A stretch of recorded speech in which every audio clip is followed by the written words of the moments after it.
huge 13-game slate coming our way this evening. So we're going to start with DFS. Garion, who are you putting on the mound tonight? Yeah, this is a very strange 13-game slate. I didn't think we'd be this early in the season seeing like Nestor Cortez as the only guy with a 5-digit salary. But I think there are some names that are maybe still being undervalued. And one of those guys I think is Noah Syndergaard, who's going into a pretty good matchup against the Chicago White Sox. It's another thing I didn't think I'd be saying this season, that the White Sox are a fantastic matchup. You do have to watch the status of Luis Robert. Apparently there is a chance he is going to return to the lineup tonight, but the White Sox have still been one of the worst teams in baseball across the last 2 weeks. They have just a 251 WOBA that is dead last. They have a 65 WRC plus. That is the third worst rate in baseball across that span of time. They're still going to be without Moncada. They're still going to be without Eloy Jimenez. This is just not a full-strength White Sox team where Syndergaard has looked pretty good so far with the Angels. The velocity for the fastball is not up where we saw it back in his prime days with the Mets, but the numbers across the board look pretty good. His ERA is backed up by his expected ERA. And while the strikeouts have yet to be there, he's got a 13% swinging strike rate. So I think the strikeouts are just around the corner. He has also yet to allow a barreled baseball so far this season. So I just think Syndergaard at 8K, he's someone who's probably going to be closer to the 9K range before we get to the end of May. All right, Erik, who are you putting on the mound? I'm with Garion on this. Been kind of a weird pitcher slate. All the expensive guys are either a surprise that they're that expensive, like a Nestor Cortez, or they're facing a particularly tough matchup. I think I wouldn't be comfortable with more than one of the more expensive guys, but pairing him with Kyle Bradish all the way down at the bottom, the minimum price of $4,000 in his major league debut seems interesting to me. Bradish, rookie righty for the Orioles, is facing a struggling Boston lineup, hitting 229, 275, 344 as a team. It's good for a 78 WRC plus, fourth last in the league. I do, of course, think that they're going to be a perfectly competent offense by the end of the year, but especially if they don't have JD Martinez, who's dealing with a groin issue right now, it's maybe not that tough of a debut opponent, especially in a park that's not as bad as it used to be in Baltimore. Bradish should be stretched out after going 6 innings in his last AAA start, and he's looked really good at the minor league level this year. 120 ERA, striking out nearly 20% of opposing batters, walking about 5% through 3 starts this season.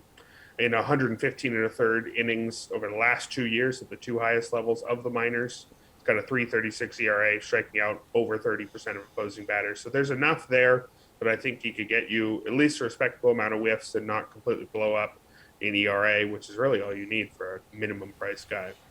Erik, who's a hitter, though, you're going to pay up for? Looks like Byron Buxton is the highest priced hitter on the board, and he has back-to-back games with 0 DK fantasy points. Yeah, he could certainly go off any game, though. I wouldn't hate it if you got room for it. But the expensive outfielder that I'm more interested in is Aaron Judge at 5,200. Hitting 296 through 19 games with 5 homers. And actually his StatCast numbers suggest he could be doing even better. 325 expected batting average, an expected slugging percentage of 702. You don't normally see numbers starting with a 7 there. But it's no surprise it's that high because his barrel rate is 25%. A full quarter of his batted balls have been at the ideal exit velocity and launch angle. That trails only Mike Trout, who's pretty good last I checked. And Judge leads the league with a 61.5% hard hit rate. So he's making excellent contact, and he's not even striking out that much. He's maintaining his 25% strikeout rate from last year, which is completely fine when you hit the ball as hard as he does. He'll get the platoon advantage against Chris Bubich, who has a 14-14 ERA through 3 starts with almost twice as many walks as strikeouts. I don't think I need to say much more there. It's a great matchup for Judge, who's hitting the ball about as well as he ever has. Gary, and you like someone swinging a good wood right now? I always like someone swinging a good wood. I'm going to go with Trey Turner at $5,300. It hasn't been hitting for the power numbers that we've been used to seeing from Trey Turner the last couple seasons, but anytime he draws a left-handed starter, regardless of the caliber of that left-handed starter, I mean, Tyler Anderson is not exactly a great left-handed starter, so this is even better, but going back to the start of 2020, Trey Turner is hitting 383 against left-handed pitching. That includes a 313 isolated power and a 198 WRC plus. I think there's a pretty good argument to be made he is the best hitter in baseball when he is facing a left-handed pitcher. He's doing that tonight. His salary is not that crazy at 5.3. I think I'm going to start a lot of lineups with Trey Turner. All right, let's talk value, Garion. Best value player for DFS tonight. I'm looking at Yuli Gurriel. He's $3,600. Often is too cheap on these slates. Maybe a little bit more deservedly so in 2022, as he has not gotten off to the best start. However, much like Trey Turner, is someone who crushes left-handed pitching for his career. You go back to last season, a 151 WRC plus against Southpaws. I'm really not a BVP guy unless it validates larger trends. And like I said, Yuli Gurriel crushes left-handed pitching. He has seen a lot of Yusei Kikuchi back in their battles in the American League West. In 19 career at-bats against Kikuchi, he's got an OPS above 1,000. He hits Kikuchi really, really well. He hits lefties really, really well. I think he's just too cheap tonight, especially in a hitter's ballpark like Rogers Center. All right, Erik, we need value and we need it now. Yeah, what if I told you could get a guy who had a 938 OPS last season with 36 homers, and he's getting the platoon advantage in Coors Field, and he costs you $2,800. Wow. That guy is Joey Votto, and there's a good reason he costs $2,800 because he's been just straight up bad this year. There's no defending it. I hit in 129 with a single extra base hit. It's just a double. He's yet to clear the fence this season. 2.6% barrel rate. He's not hitting the ball hard, and he's suddenly striking out at 29.9% strikeout rate. So I get why he's cheap. But how much stock should we place in those 19 games versus the 1,900 games he played prior to this season?